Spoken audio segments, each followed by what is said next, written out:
বাংলাদেশ একটি স্বাধীন, সার্বভৌম, গণতান্ত্রিক রাষ্ট্র।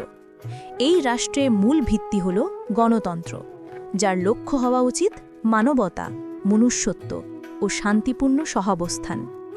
গণতন্ত্র মানে কেবল নির্বাচন নয়, এটি একটি চেতনা, একটি দায়িত্ব। এটি এমন একটি ব্যবস্থা যেখানে জনগণই ক্ষমতার উৎস, আর রাষ্ট্রপ্রধান, সরকার, প্রশাসন সবই জনগণের সেবক। কিন্তু যখন গণতন্ত্রের নামে বিভাজন, হিংসা, দলান্ধতা বা ক্ষমতার লোভ দেখা যায়, তখন তা গণতন্ত্রের অপব্যবহার।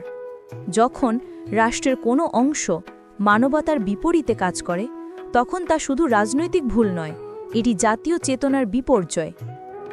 ডিসেম্বর আমাদের জন্য শুধু একটি মাস নয়, এটি জাতীয় আত্মত্যাগ, বিজয় ও ঐক্যের প্রতীক। এই মাসে কোনো দল, আওয়ামী লীগ, বিএনপি, জামায়াত বা অন্য কেউ জাতির চেয়ে বড় নয়। এই মাসে পুরো জাতি একত্রিত হওয়া উচিত, বিভক্ত নয়। রাষ্ট্রের কোনো প্রশাসন, দল বা ব্যক্তি যদি মানবতা ও গণতন্ত্রের বিপরীতে কাজ করে, তবে তা শুধু ভুল নয়, অন্যায়। রাষ্ট্রের প্রতিটি সিদ্ধান্তে থাকা উচিত মানবিকতা, সংবেদনশীলতা ও সত্যের প্রতি দায়বদ্ধতা। গণতন্ত্রের মূল লক্ষ্য হওয়া উচিত মানুষের অধিকার রক্ষা, মত প্রকাশের স্বাধীনতা এবং শান্তিপূর্ণ সহাবস্থান। বাংলাদেশের গণতন্ত্র দল নয়, জাতির জন্য। মানবতা ও মনুষ্যত্বই গণতন্ত্রের প্রকৃত চেতনা।